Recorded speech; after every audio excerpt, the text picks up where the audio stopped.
Originally this video was longer, but I figured it'd be more digestible if I broke it up into 3 separate parts, released over 3 consecutive days. So this is the first part of that series. Did you know it's possible to win the Democratic nomination at the convention on the first round before superdelegates get to vote with only 10% of the popular vote? In explaining how delegates are allocated in the 2020 Democratic primaries, I'll explain how that's possible. It's actually possible to win with less, but 10% is a nice solid number, and of course in reality, achieving that would be practically impossible, though the way delegates are distributed makes it mathematically possible, which helps illustrate some of the often unconsidered facts about how the Democratic primary process works and serves as a good hook for this video. The main purpose of this video being dispelling the notion that the contested convention is somehow inevitable if it appears that no candidate will ever get over 50% of the popular vote. Additionally, this video is going to be more mechanical rather than political. While obviously there's no such thing as being purely apolitical, and my opinions will inevitably leak a bit into my analysis,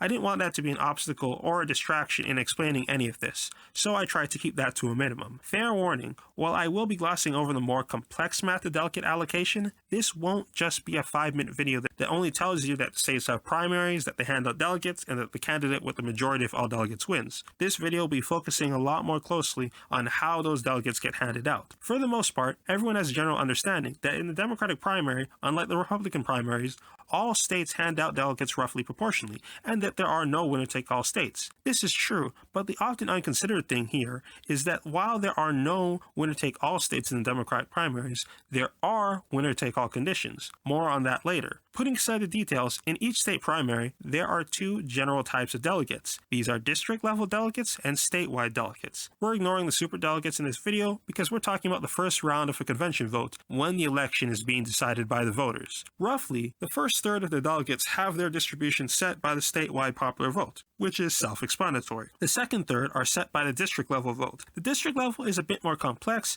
Usually the districts we're talking about are congressional districts, but they can also be based on statewide election districts. The important part here is that the popular vote in that particular district determines how it hands out its delegates. Now, this next part here is key to understanding what's going to be discussed for the rest of this video. Note also, when I say jurisdiction in the future, I mean it as an overarching term for either the state or district level. Most of everyone who's at least a bit aware of how the Democratic primaries process works is aware that delegates are distributed proportionally, but critically, that only kicks in when you successfully reach 15% of the vote in a jurisdiction that we're calculating for.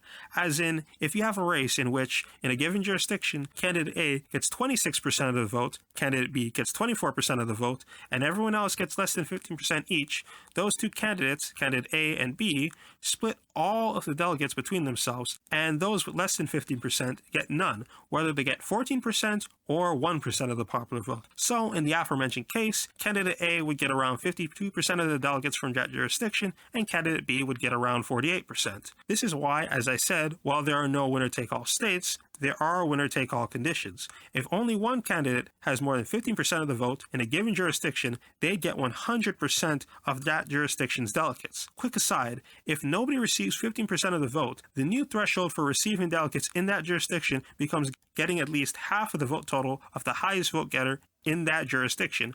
Also, the main difference between caucuses and primaries, caucuses being much rarer than primaries, is that you essentially have 2 rounds of voting in caucuses, one where everyone stands in a room and picks their candidate, and at the end, each get told if their candidate has less than 50% of the vote in that room. Then, in the second round of voting, people are allowed to change their candidate for the final vote if they want to.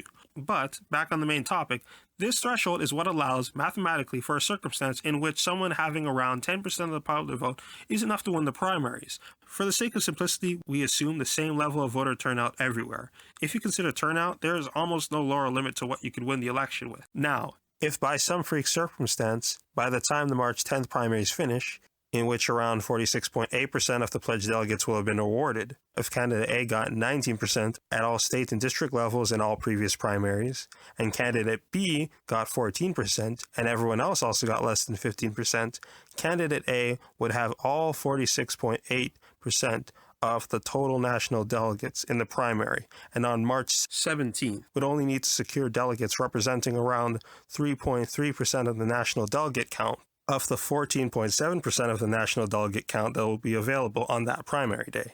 Candidate B could win 100% of the vote in the places representing the other 49.9% of the delegates, and they'd still lose the primaries. This would produce a situation in which candidate A would have a majority of the delegates with just under 10% of the popular vote, and candidate B would have a minority of the delegates with just above 55% of the popular votes, and therefore candidate A would win on the first round of voting at the convention.